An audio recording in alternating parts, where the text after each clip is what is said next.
One final one from Conroy, again, a different setting, but he was asked about Jonathan Huberdeau, if he had talked to Huberdeau or specific players about bringing Husky in, and he said he had. But this was Conroy on his most recent interaction with Jonathan Huberdeau.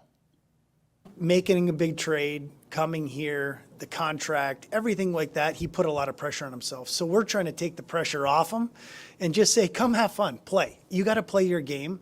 We're going to give you an opportunity. And, one of his things was, I need to be on the ice, Craig. And I said, you're going to be on the ice. I mean, that's what we do. I mean, when you have top players, you got to put them, like Ryan said, in positions to succeed. He can't do anything with 2 minutes ago sitting on the bench. He needs to be on the ice. He needs to be given that confidence. And I think once you do, he cares. I mean, that's the one thing I know everyone doesn't know him that well. I could tell it bothered him every day. Sometimes we wouldn't talk, and I could just tell where his mindset was at. But we need him to get back to having fun, coming to the rink, playing hard. And you know what? You're going to make mistakes, but put him in a position to succeed. I'd love to know, eh? When did it go sideways? How did it go sideways? Oh, he's taking a shit. Like, was it the... How early was that? Oh, it was early. That's easy. I don't disagree with you, but yeah, we don't know. We're from afar. There has to be more to a down year than one comment from a coach. Of course. I just mean when publicly you realize something ain't right here, that was the first thing.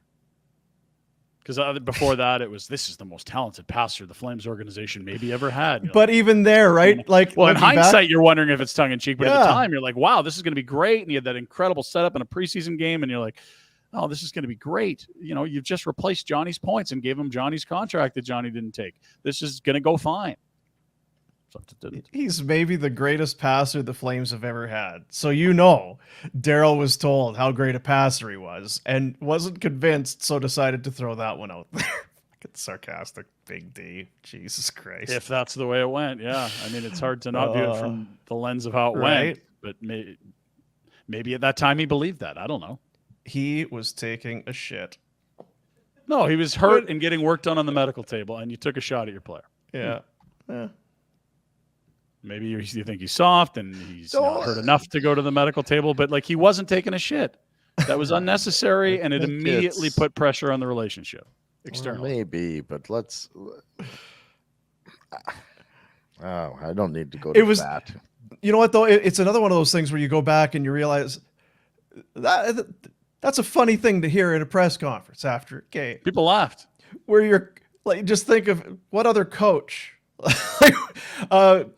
John Cooper, where was Kucherov in the final? I think he was taking a shit. You wouldn't see that anywhere else. Fucking Sutter. Yeah, Craig Button said something yesterday on TSN that I thought was good. So Daryl Sutter's still a great coach. Daryl Sutter did not have a great year coaching last year. And I think both those things are true. Like when you think about the Pelche thing as well, and these are just little things, the tips of the iceberg poking out over the ocean. We don't even know the stuff that but hasn't again, come you've been convinced that it's that side that was the problem. I'm trying to say to people listening and to Pinder and whoever else, was he frustrated in saying those things because the problem was there, or was he creating the problem? I think it's both. Yeah, I think everything's both. I don't think this is binary at all. I don't think this was all Daryl and everything's solved now. Like I've said multiple times today, the issues in the room, they're still there. Some of them.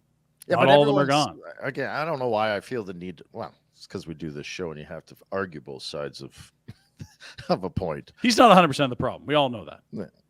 But most people out there, media especially, want him to be the whole problem. It would be convenient if all the problems were gone, yes, but it's not real. Yeah.